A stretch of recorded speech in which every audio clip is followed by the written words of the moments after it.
If you organize your mind to a certain level of organization, it in turn organizes the whole system. Your body, your emotion, your energies, everything gets organized in that direction. Once all these four dimensions of you, your physical body, your mind, your emotion and the fundamental life energies are organized in one direction, once you're like this, anything that you wish happens without even lifting a little finger actually. It would help to assist it with activity, but even without doing any activity, you can still manifest what you want if you organize these four dimensions in one direction and keep it unwavering in that direction for a certain period of time. Right now the problem with your mind is, every moment it is changing its direction.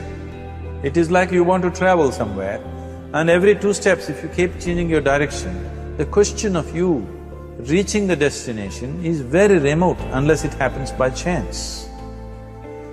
So, organizing our minds and in turn organizing the whole system and these 4 basic dimensions of who you are right now in one direction, if you do this, you are a kalpavruksha yourself. Anything that you wish will happen. But right now, if you look at your lives, everything that you have wished for till now, if it happens, you have finished. Everything and everybody that you have desired for, if all of that lands up in your house today, could you live with that? So organizing our minds fundamentally means moving from a compulsive state of activity to a conscious state of activity. You might have heard of people for whom they asked for something and beyond all expectations it came true for them. Generally this happens to people who are in faith. Now, let's say you want to build a house. If you start thinking, oh, I want to build a house. To build a house I need 50 lakhs, but I have only 50 rupees in my pocket. Not possible, not possible, not possible. The moment you say not possible, you're also saying, I don't want it. So on one level, you're creating a desire that you want something, on another level, you're saying, I don't want it. So in this conflict, it may not happen. If you want life to happen the way you want it, because right now, the very crux of your happiness and your well-being is this.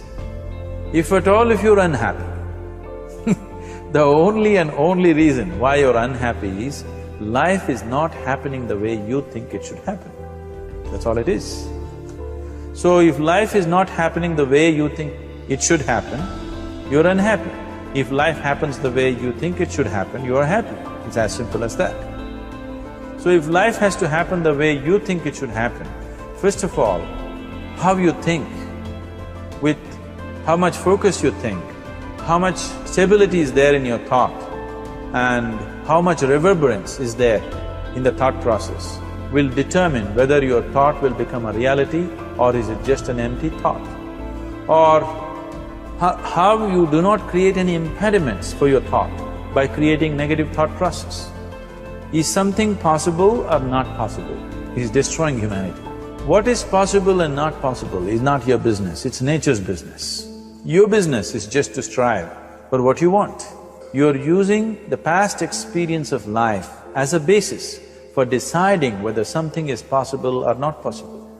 Or in other words, you have decided that what has not happened till now cannot happen in your life in future. This is a disgrace to humanity and the human spirit. What has not happened till now on this planet can happen tomorrow. Human beings are capable of making it happen tomorrow. So what is possible and what is not possible is not your business. That is nature's business. Nature will decide that. You just see what is it that you really want and strive for that. And if your thought is created in a powerful way, without any negativity, without any negative thoughts bringing down the intensity of the thought process, it will definitely manifest. The whole existence today, modern science is proving, is just a reverberation of energy. It is a vibration. Similarly, your thought is also a vibration. If you generate a powerful thought and let it out, it will always manifest itself. So generally, people are using faith as a means to remove the negative thought. Today, once you have become thinking human beings, your faith is not too deep. It doesn't matter how much faith you think you have, somewhere doubts always crop up. Right now, the way your minds are made, this moment, if God appears right here, you will not surrender to Him.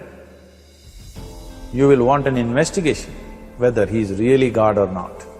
With this kind of mind, you should not waste your time on faith. So there is an alternative, which is commitment. If you simply commit yourself to creating what you really care for, now once again, your thought gets organized in such a way, there is no such thing as whether it's possible or not possible. There is no hurdle in your thought process. Your thought flows freely towards what you want. Once this happens, making it happen will also naturally follow. So to create what you really care for, first and foremost thing is that what you want must be well manifested in your mind, that this is what I want. Is that what you really want? You must look at it, because any number of things in your life you have thought, this is it. The moment you reach there, you realize that's not it, it's the next one and the next one and the next one. So what is it that one really wants is one thing. First of all, we must explore. Once that is clear and we are committed to creating it, now there is a continuous process of thought in that direction. Once you can maintain a steady stream of thought without changing direction, definitely this is going to happen in your life, or it will definitely manifest as a reality in your life. So, either you make this human form into a kalpa vriksha, or you make it into one big mess, which is happening all over. So at every stage in our life, we tend to think, this is it. If this one thing happens, everything will be fine with my life.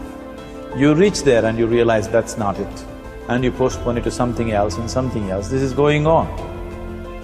The first and foremost thing is, you must be clear what is it that you really want. If you do not know what you want, the question of creating it doesn't arise. If you look at what you really want, what every human being wants is, he wants to live joyfully, he wants to live peacefully. In terms of its relationships, he wants it to be loving and affectionate. Or in other words, all that any human being is seeking for is pleasantness within himself, pleasantness around him. If this pleasantness, if it happens in our body, we call this health and pleasure. If it happens in our mind, we call this peace and joy. If it happens in our emotion, we call this love and compassion. If it happens in our energy, we call this blissfulness and ecstasy. This is all that a human being is looking for. Whether he is going to his office to work, he wants to make money, build a career, build a family, he sits in the bar, sits in the temple, he is still looking for the same thing. Pleasantness within, pleasantness around. If this is what we want to create, I think it's time we addressed it directly and commit ourselves to creating it. So you want to create yourself as a peaceful human being, joyful human being, loving human being, a pleasant human being on all levels. And do you also want a world like this?